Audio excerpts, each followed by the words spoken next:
We're too small to be hacked is officially dead.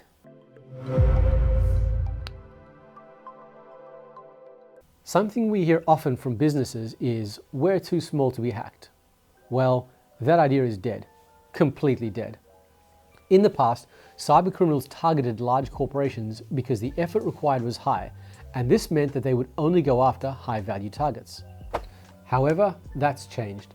Like any good business, hackers have gotten more efficient. With automation and AI tools, they can now initiate and attack many targets at once, and as soon as they find a weak door, they strike. Small businesses often have fewer protections and weaker security. That means less IT oversight, less monitoring, less staff training, older systems, weaker passwords, more trust. So while they're smaller, they are much easier to breach and extract money from, and that makes them attractive targets. Attackers no longer hand-pick targets. Now, they're automatically scanning broadly for weaknesses. Things like weak remote access, exposed systems, poor email security, old software, missing multi-factor authentication, and compromised passwords. Once they find a gap, they go straight for the jugular. It doesn't matter whether your business has 5 staff or 500. If you're vulnerable, you're prey. And that's the part that a lot of business owners and managers miss. They think cybercrime is based on profile, but it isn't. It's based on opportunity. And unfortunately, we've heard that exact objection before. We're too small. We wouldn't be worth targeting. No one would bother with us. I've lost count of the times we've been called by prospective clients after a breach of some kind. Perhaps an email account was compromised or a fake invoice was raised and money was directed to the wrong account.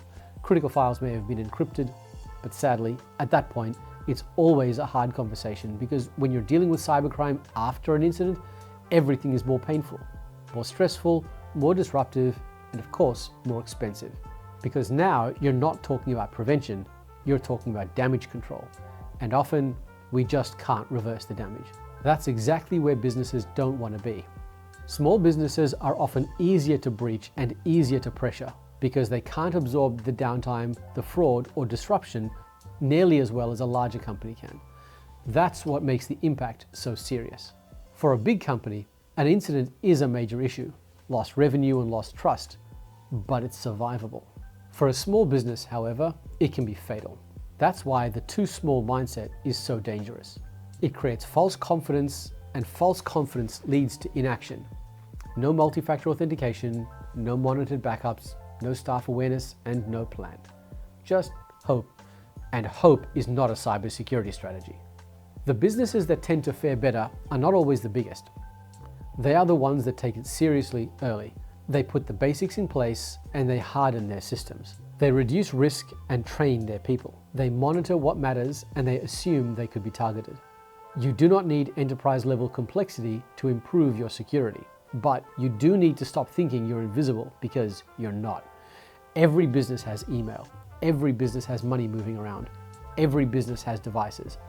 These alone are enough. So when someone says we're too small to be hacked, what they're really saying is, we haven't seen the problem yet. And that's why we actively try to engage on this issue. Not to scare people, but to make them realistic. Because the goal is not paranoia. The goal is preparation. At Accel IT, we've seen too many businesses come asking for help after the damage is done, and every time the same thought comes up. This would have been so much easier to prevent than it is to clean up. So if your business thinks it's too small to be a target, now is the time to rethink that. Cybercriminals don't care whether you feel small, they care whether you're exposed. Thanks for watching. I'm Naz from Accel IT. Stay safe, stay secure, and as always, stay supported.